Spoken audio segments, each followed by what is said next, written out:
देखिए, Amar Akbar Anthony film के इस गाने की तरह दुनिया में अकेला कोई नहीं रहता है। हम सब दुनिया में एक साथ रहते हैं, इसीलिए एक दूसरे का ख्याल रखना ये भी हमारी जिम्मेदारी है, खास करके मोबाइल कंपनीज की, जो कि आजकल मशरूमिंग कर रहे हैं मोबाइल टावर्स की रिहायशी इलाकों में, जिसकी वजह से इलेक्ट्रोमैग्नेटिक फ्रिक्वेंसी से निकली हुई रेडिएशन का शिकार हो रहे हैं हम हिंदुस्तानी।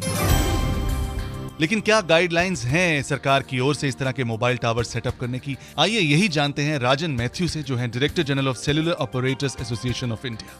Good morning Rajan. Deepak, good morning. There are two sets of guidelines. One is what we call guidelines for electromagnetic frequency, EMF.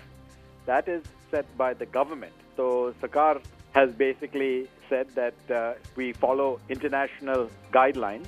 International guidelines are set by the World Health Organization. In 2012, the government reduced that by 90% so that the concerns of the citizens of India could be addressed. So again, India now has one of the safest norms for EMF anywhere in the world. 95% of the countries of the world have EMF norms which are much higher than what we have in India. तो राजन जी के हिसाब से हिंदुस्तान में WHO द्वारा प्रमाणित guidelines को follow किया जा रहा है। लेकिन राजन ये बताएं कि मोबाइल टावर्स की हाइट या लेंथ को लेकर कोई नॉर्म्स हैं हिंदुस्तान में या नहीं? There are no specific guidelines in terms of the height of the tower.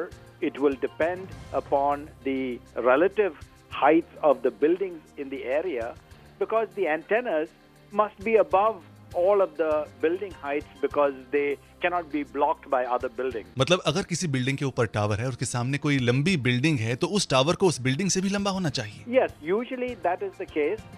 So once in a while, if there are very tall buildings, you may find antennas on the sides of the building, not on top of the building.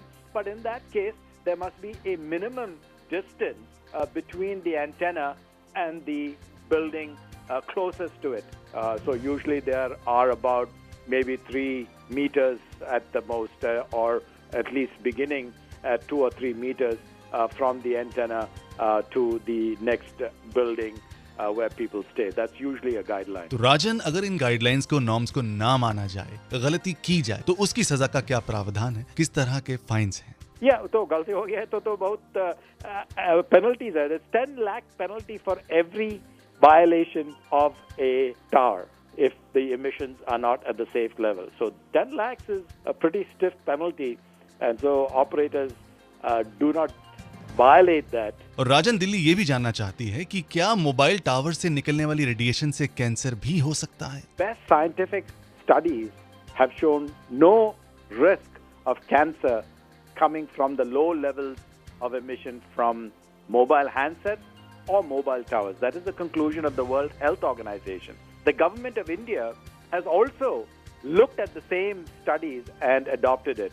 Now, the government of India has also told the Department of Science and Technology to start conducting studies of the effects of EMF on Indian environment. In fact, just as recently as several weeks ago, Honorable Minister of Telecom and IT was asked this question, whether EMF causes cancer or causes health risks to citizens. And he categorically said that based on every study and medical research, there is no understanding of risk to the citizens based on the safety norms that have been adopted by India. High Court in Gujarat said the same thing. The High Court in Kerala has said the same thing. The High Court in Allahabad has constituted a committee which arrived at the same conclusion. तो राजन के हिसाब से अगर mobile towers guidelines के हिसाब से लगाए जाएं, तो इंसानों को इससे कैंसर का कोई खतरा नहीं है। लेकिन फिर भी अगर आप कुछ कहना चाहते हैं इस बारे में, मुझे कॉल लगाएं। 39927927 मेरा नंबर है। आपके कॉल्स का मुझे बेसब्री से इंतजार है। रहिए दिल्ली मेरी जान में दीपक के साथ।